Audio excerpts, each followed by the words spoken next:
Eh bien salut tout le monde, c'est Esprit Mix. Aujourd'hui on se retrouve pour un tuto comment changer sa laine de roche dans un pot d'échappement. Pour ma part c'est un pot d'échappement de 250 CRF, un Yoshimura.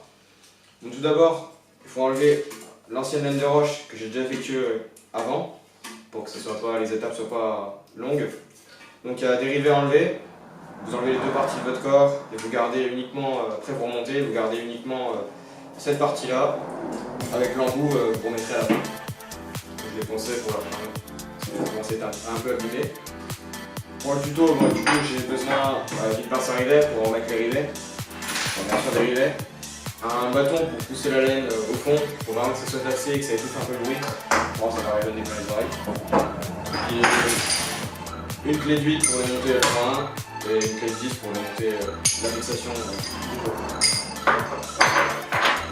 Laine de roche, je me suis procuré chez 3S Racing. Si vous voulez voir, j'ai un code promo chez eux.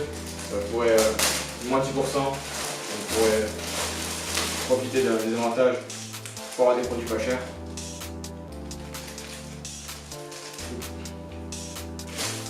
Prenez un tas, comme ceci, et ensuite vous mettez dedans la laine de roche, vous le bourrez. Pour moi j'ai fait du fil là, qui dure jusqu'à 800 degrés il me semble du coup. Donc vous prenez votre outil, vous allez pousser au fond.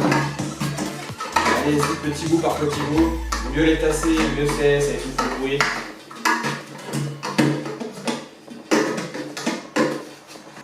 Quand on a bien bourré la laine de roche à l'intérieur du pot, pour pas qu'elle se détériore trop facilement aussi, j'ai oublié de vous le préciser juste avant, vous n'avez plus qu'à du coup remettre l'embout avec à l'aide de la pince à rivets, d'un maillet pour enfoncer si ça ne rentre pas bien.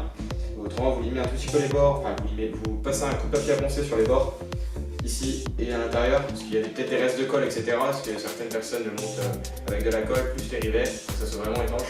Moi je trouve pas ça nécessaire, parce qu'à chaque fois on est en train de changer tous les 30-40 heures la laine de roche à l'intérieur de son pot. Donc c'est toujours la galère à faire enlever. Je sais pas s'il y a une importance de la colle, mettez-le en commentaire, que je sache à quoi elle sert exactement. Donc, dernier pas, la pince à rivets et notre embout, ainsi que le maillet.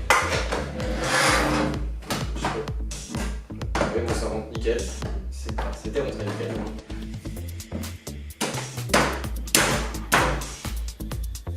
Voilà.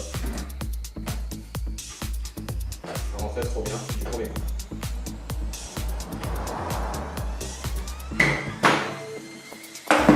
Alignez surtout bien les trous parce qu'après c'est la galère à tourner dedans. Pour ceux qui ont des pots ronds, moi ça va parce que c'est un truc ovale donc on peut pas mettre de travers. Ça va intégrer.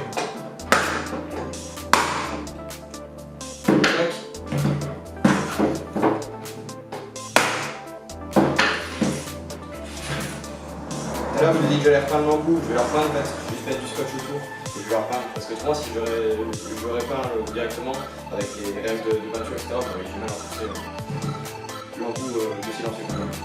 Bon maintenant plus qu'à mettre les rivets dans les trous, la pince à rivets.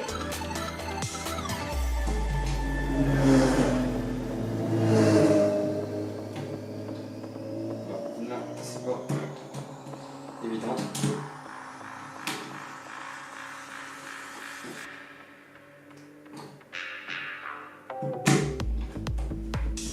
Posez le pause, on va faire demain, passez fort dans les pattes.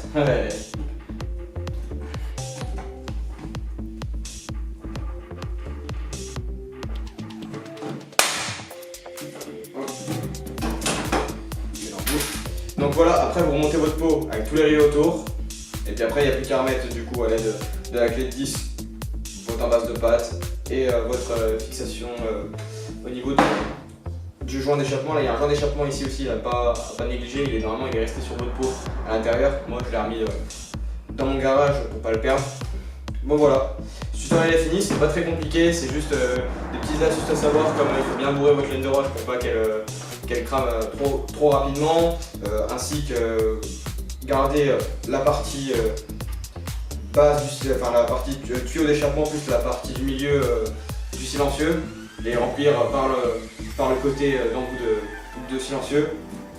Et après les rivets pop bien sûr, moi j'ai mis des plus gros rivets pop parce qu'à chaque fois ils se détachent, avec ça chauffe. Il faudrait mettre des rivets inox pour, s'il y en a, mettez des rivets inox plutôt, pour pas qu'ils se détachent avec la chaleur etc. Parfois ça fond et c'est ce qui est arrivé à mon ancien pot, je l'ai perdu sur le terrain. Voilà. Voilà, c'était un tutoriel. N'hésitez pas à partager vos impressions dans les commentaires, à liker, partager, abonnez-vous, puis allez visiter aussi 3S Racing. Je vais mettre mon code promo juste en haut. Voilà, allez, ciao tout le monde.